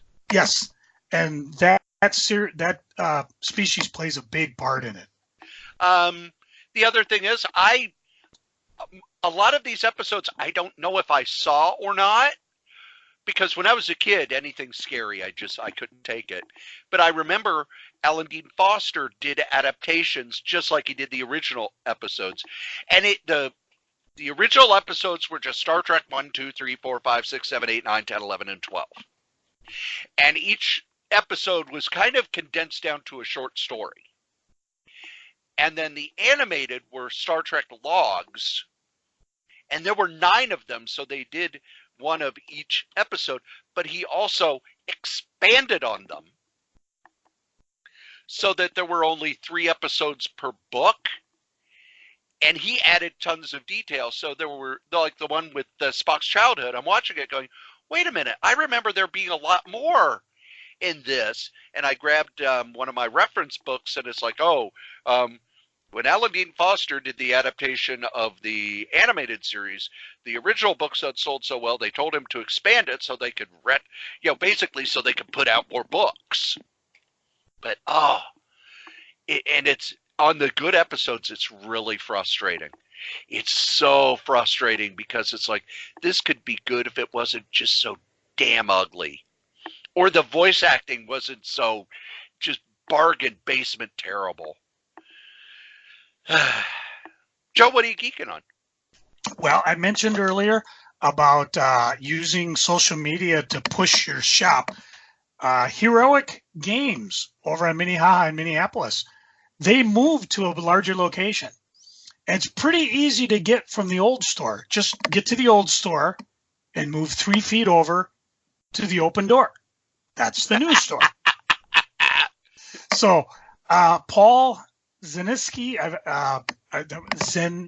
Zeniski, whatever. I'll ask him how he pronounces it. He knows how to say it, but Paul's the owner, and he uses not only his personal Facebook page, but one under Heroic Goods and Games to promote the bejesus out of his store.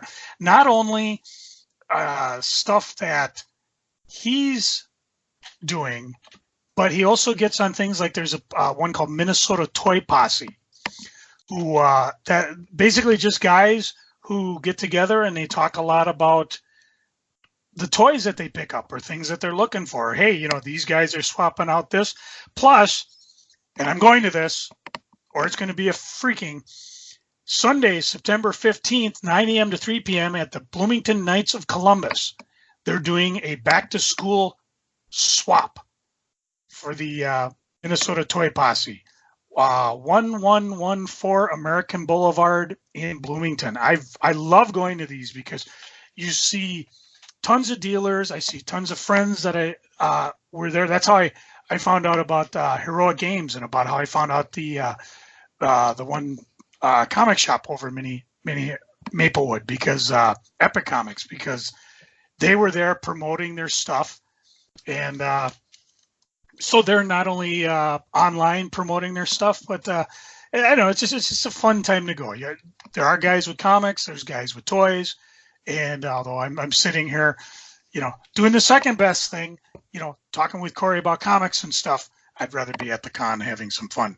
So, they're around, they're expanding. It's good news because, some places are not. And of course, there is an eclair.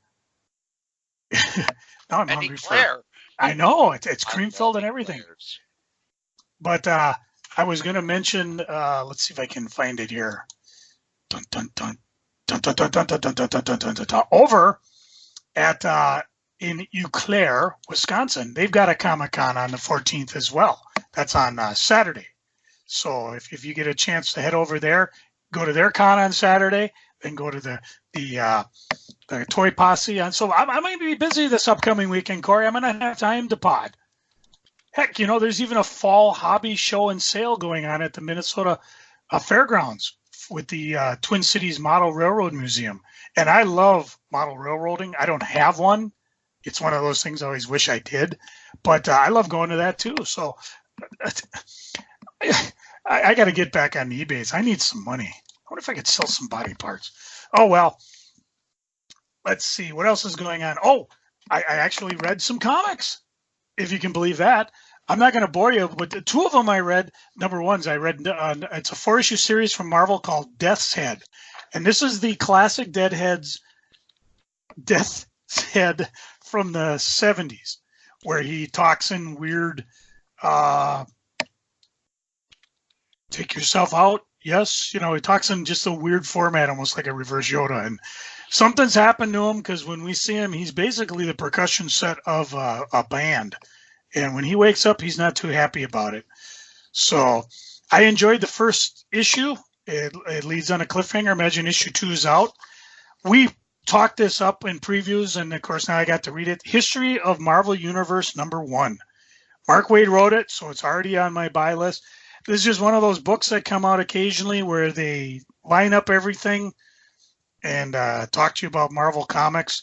And more importantly, and what they did, which I absolutely love, at the very end. So you get a story where they're pretty much talking about, okay, this is the history of what's going on.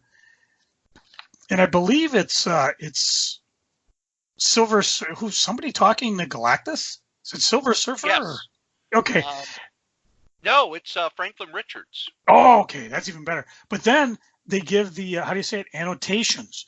Where okay, this is where the stories appeared, and it's just fun to see. Okay, well, let's see, Silver Surfer 10. I read that. Ultimates 2, number 6. Nope, never read that. Well, let's go back to 1990 and Quasar. Yep, I remember reading that. How about Thor 169 and 69? No, I didn't read that, but I can get to it because I have it in my essentials. No, they go back and they basically put down where all these books occurred. So just a lot of fun in the series. I think this one, I'm going to enjoy the series, but I know I will probably buy in a book form when it finally is published. Or maybe I missed it already. I don't know. I'll figure it out. Kickstarters are being delivered. I got 3 the last couple of weeks. One of them I talked about from Stickney, Hughes, and Crabe. Sounds like a law firm. White Ash Volume 1. And I talked about this. Small town in western Pennsylvania. Coal mining is a generational calling, and something's going on. And Alec has to discover the secrets that are going on about his family, about the town of White Ash. Big, it says Volume 1 hardcover. I got Carnal Confessions. And this is from Sora Soong. Am I saying her name right? Yes. And Kate Colors. Again, this is an artist who I believe I met. I haven't met in person, and I'm dying to get a commission from her through Facebook. And I believe it was someone you knew, Cory. So yes, I said, hey, you'll like this person's art. Yep. And she had a Kickstarter, and I jumped on board, and I went to whatever level. I picked the cover I wanted. And, I really want to go nuts. I really would love to just buy. I'm going to the top. I want to be in the book. I want a piece of original art, whatever. And what I love is you get all these cool freebies, which I haven't even talked about because they're sitting in the boxes and back. And of course, the last one, and I'm dying to read into this. I got the first volume of Dreadstar. Jim Starlin. You talk about a big name guy who you think, Jim Starlin, he's got it made. He doesn't need to use Kickstarter. Well, he did to do his own omnibus. And I went to the top, got all 3 volumes. And, speaking of Kickstarters, they just had one for Coffin Comics finish. And if you pardon me while I refire up the old Kray 4000, this is for... Well, first of all, they do Lady Death. So it's for Brian Pluto's Lady Death Blasphemy Anthem #1. And they were wildly successful. And they put on so many, what do they call them? Level. When you get to the next level, they have like either more art, or they'll send you a pin or a card or maybe an extra comic, things like that. They went ballistic on this one. So just for $26, I get the volume that I wanted. I'm going to get a ton of cool add-on stuff, which I'm really looking forward to when they deliver it. So, yeah, I love going on the Kickstarter, and not only for people that I've met, people that I know, but even some names. You'd think Lady Death has its own audience, but again, they're not just counting on previews; they're reaching out to do it. So it's a good way. If you've got something, you can always pimp it. Cory and I have talked about Kickstarter that we like when people come on the show or want to talk about it. TV wise, my wife and I finished The Boys. Cory, have you watched The Boys? I've watched the first 3 episodes. We would watch one and wait because they're pretty intense. But we blew through the last 3 last night and there's only 8, and it's season 1, and it ends on a WTF. Nowhere anything like the book. So if you've read the book and you're thinking, I don't want it, no, go ahead and do it. You'll love it. It's fun. I don't know what we're going to binge next. And by binge, I mean probably one at a time. We are doing Lucifer on Netflix because I just love the actor. He's so swarmy as Lucifer. I hope it would be fun to see him play Lucifer when they finally get Netflix going. It would be just kind of a neat tie-in. So a lot of geeking going on. Whole lot of geeking going on. Cory, how about you? What you geeking on?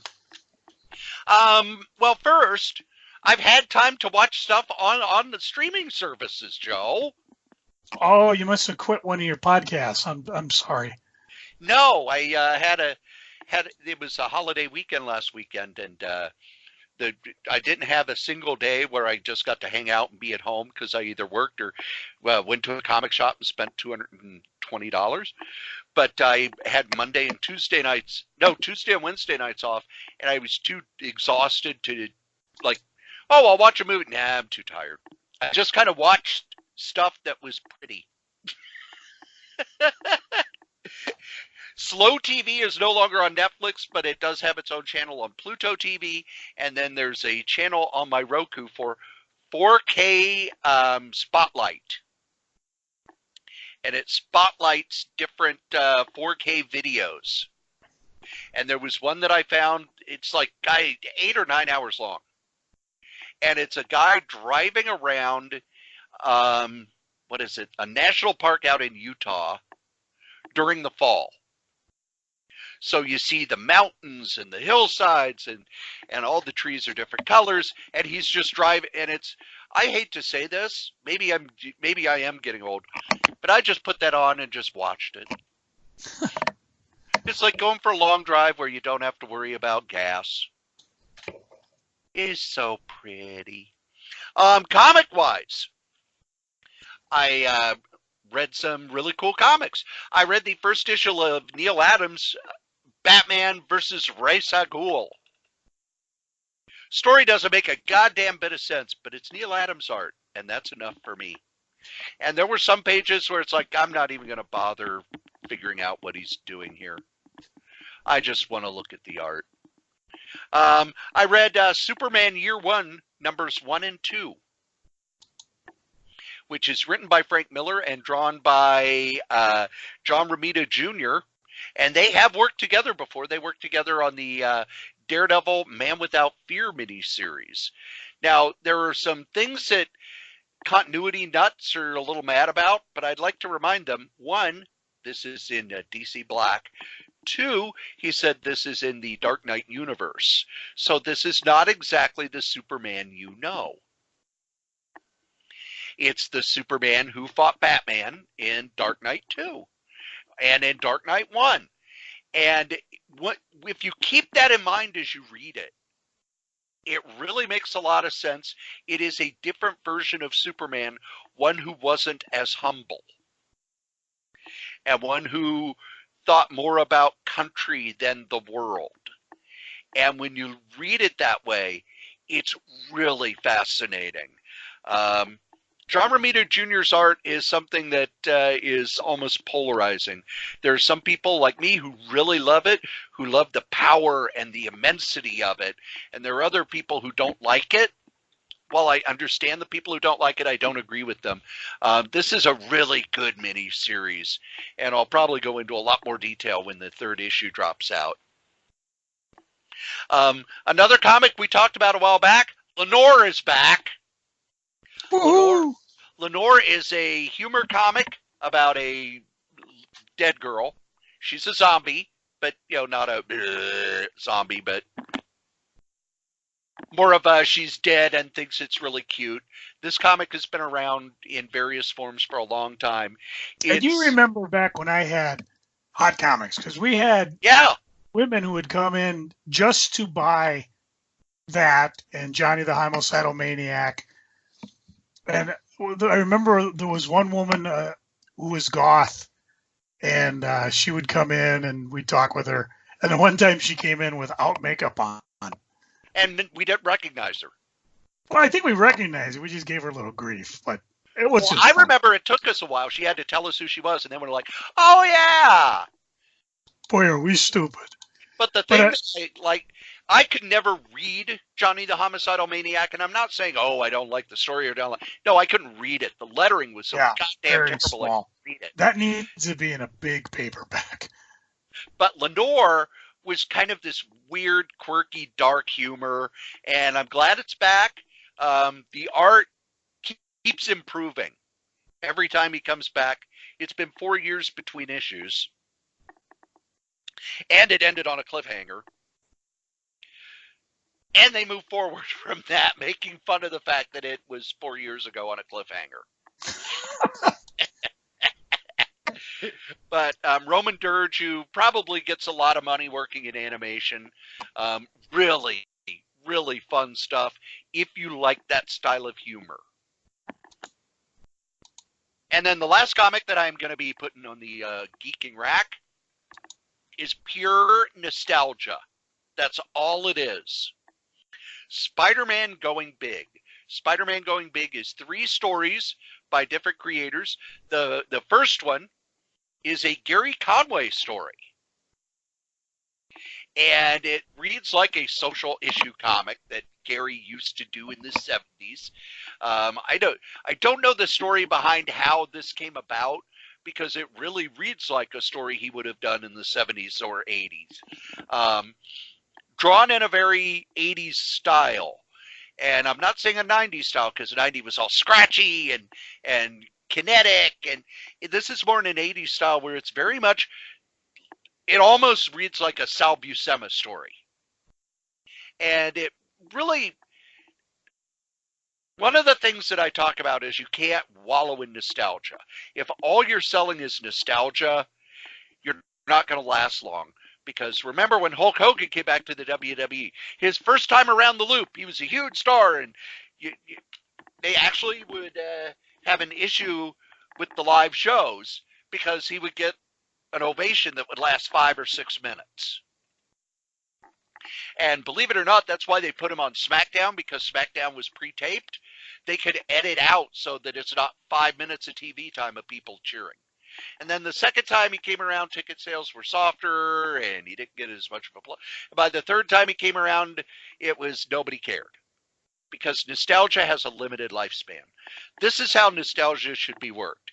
We got a story by Gary Conway, and then we got a backup story drawn by Mark Bagley. And then we got a backup story drawn by Eric Larson. And it's just a special one-shot to say, hey, these guys used to work on Spider-Man. Aren't they cool?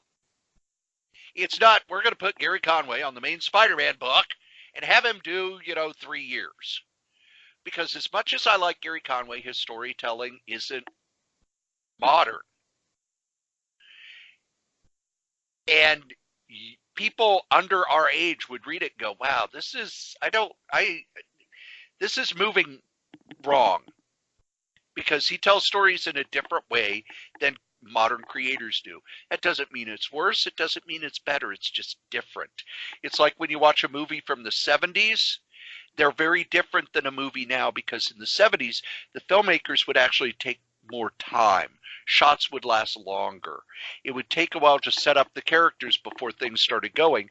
Now an audience expects the story to start, boom, within the first 2-3 minutes. They don't expect long character-based sequences. You don't really get to learn about the characters through anything other than, oh, he does this, and he does this, and he does this, and he does this. And maybe he's got some smart remarks. But I really enjoyed it for a nostalgia pop. And Marvel's been doing good with the nostalgia pops. We've got a New Mutant story by Chris Claremont and Bill Sienkiewicz. And as much as I would, be lined up at the shop for them to do a New Mutant series, every time Chris Claremont comes on and does an X-Men book, I love it because it's Chris Claremont doing the X-Men. And he's wiser about not having the storylines that last for 10 years. But his storytelling style is very verbose, and a lot of readers just pick it up, flip through it, and go, wow, that's a lot of text, and close it and put it back on the shelf, and it doesn't sell well. So I like how Marvel's doing their nostalgia pops, rather than here's a new series with these older creators who haven't done comics in a while. It's more, hey, here's a reunion. It's kind of like you went to a high school reunion yesterday, right, Joe? Yes. Would you want to hang out with those people every weekend? Funny thing is, I didn't really see many of my class there. Mainly probably because we had our 35th last year. Okay. But, and of course, the guys I really want to see, they never go to them anyways. Yeah. But you go to a high school reunion, and hey, it's great to hang out and everything. And you always promise you'll keep in better touch, and you really don't, because you've moved on from that part of your life. It may be sad, but that's just the way things work. And it's the same with comic creators. There are some comic creators who are doing vital work even now. Peter David's a good example. But the other thing is, Spider-Man 2099 didn't really sell all that well. I loved it. You loved it. And all the people who go, we need the older creators to do comics the way they used to. Where were they? They didn't show up. Nothing bad about it. It's just styles change. Well, believe it or not, kids, you've listened to me mostly blather on about funny books for an hour and a half. Oh, these podcasts are getting tougher to do every week. Oh, better caffeinate up next time. You're not even awake. I just mail you a quarter and sit back and watch you go.